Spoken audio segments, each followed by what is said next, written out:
Hi, welcome to SBR Forum Videos. I'm Natalie Rydstrom.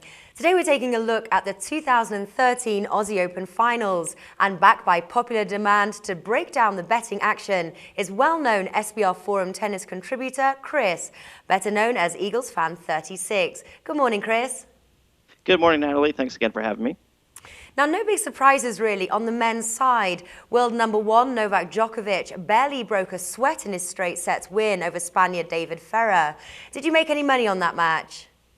Just a little bit. I had to dig deep for this one. I didn't really like the spreads or the totals too much, even though I was fairly confident Djokovic was going to win in fairly simplistic fashion. But I went with a prop and played a under first serve percentage, which you really have to kind of look at a lot of stats and do stuff like that. But that's something I enjoy doing, is crunching stats. So I made a little bit of money off of that.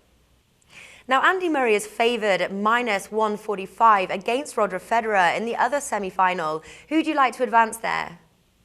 Well, it should be a great match again. Hopefully it'll be one of the best matches of the tournament. It's difficult to really gauge how well Andy Murray's playing because he's had probably the easiest draw with Del Potro getting upset. He didn't have to play him, so he got to play Jeremy Chardy last round, and he dispatched of him very easily. The round before, he got Gilles Simon on the back of that long five-setter against Gael Monfils, so he didn't have much left in the tank. So this is a match, I think, where you're really going to find out what Andy Murray's got left. Federer had the tough test against Tsonga. He came through in 5 sets. I give a slight edge to Roger Federer here. I think he's playing very well. He got that tough test last round, so we really have to see what Andy Murray is about when he gets pushed around. But especially at plus money right now, I'd give Federer just a little bit of an edge. Okay, and how big of a favourite do you think Djokovic will be to defend his crown in the finals against either man?